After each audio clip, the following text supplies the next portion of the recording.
شمال کے پہاڑوں کے درمیان ایک خوبصورت قصبہ تھا جس کا نام نورآباد تھا۔ وہاں ٹھنڈی ہوائیں چلتی تھیں، دیودار کے درخت آسمان سے باتیں کرتے تھے اور ایک صاف شفاف دریا ہر وقت بہتا رہتا تھا۔ اسی قصبے میں سہیل نام کا ایک نوجوان رہتا تھا۔ وہ پیشے کے لحاظ سے پتھر تراشنے والا تھا۔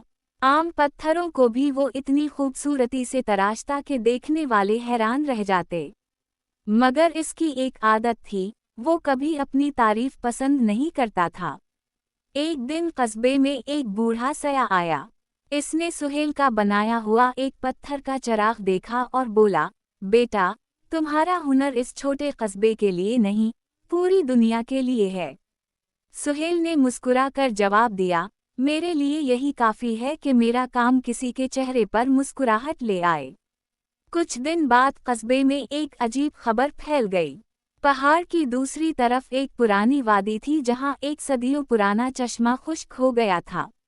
لوگوں کا کہنا تھا کہ جب سے چشمہ خشک ہوا، آس پاس کے باغات بھی مرجھانے لگے تھے۔ قصبے کے بزرگوں نے فیصلہ کیا کہ کچھ نوجوان جا کر معلوم کریں کہ اصل مسئلہ کیا ہے۔ سہیل بھی ان کے ساتھ روانہ ہو گیا۔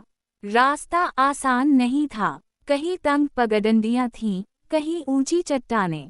شام تک وہ وادی میں پہنچ گئے۔ وہاں جا کر دیکھا کہ چشمے کا راستہ ایک بہت بڑی چٹان نے بند کر رکھا تھا۔ سب نے اسے ہٹانے کی کوشش کی، مگر ناکام رہے۔ اچانک سہیل نے چٹان کو غور سے دیکھا۔ وہ بولا، اسے طاقت سے نہیں، سمجھداری سے ہٹایا جا سکتا ہے۔ اس نے ارد گرد سے چھوٹے پتھر جمع کیے، لکڑیوں کا سہارا بنایا اور آہستہ آہستہ چٹان کا وزن ایک طرف منتقل کرنے لگا۔ کئی گھنٹے کی محنت کے بعد چٹان اپنی جگہ سے سرک گئی۔ چند لمحوں کی خاموشی کے بعد اچانک زمین کے اندر سے پانی کی آواز سنائی دی۔ پھر ایک زوردار دھارے کے ساتھ چشمہ دوبارہ بہنے لگا۔ سب لوگ خوشی سے اللہ کا شکر ادا کرنے لگے۔ جب وہ واپس نورآباد پہنچے تو چند ہی ہفتوں میں سوکھے باغ دوبارہ ہرے بھرے ہو گئے۔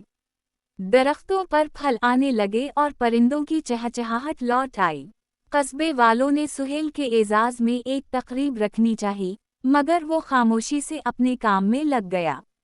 ایک بچے نے اس سے پوچھا، آپ نے سب کی جان بچائی، پھر بھی آپ خوشی نہیں منا رہے؟ سہیل نے نرمی سے جواب دیا، اصل خوشی تالیاں سننے میں نہیں، کسی کی مشکل آسان کرنے میں ہے۔ یہ بات سن کر بچے نے دل میں فیصلہ کیا کہ وہ بھی بڑا ہو کر لوگوں کے کام آئے گا۔ کئی سال بعد نورآباد صرف اپنی خوبصورتی کی وجہ سے نہیں، بلکہ وہاں کے مہربان اور مددگار لوگوں کی وجہ سے بھی مشہور ہو گیا۔ اور جب بھی کوئی پوچھتا کہ یہ تبدیلی کیسے آئی، لوگ صرف ایک جملہ کہتے، ایک انسان کی بے لوث نیکی نے پورے قصبے کی تقدیر بدل دی۔ سبق: حقیقی عظمت شہرت میں نہیں، بلکہ اپنی صلاحیتوں کو دوسروں کی بھلائی کے لیے استعمال کرنے میں ہے۔ چھوٹی سی عقل، صبر اور اخلاص کبھی کبھی وہ کام کر دیتے ہیں جو صرف طاقت سے ممکن نہیں ہوتے۔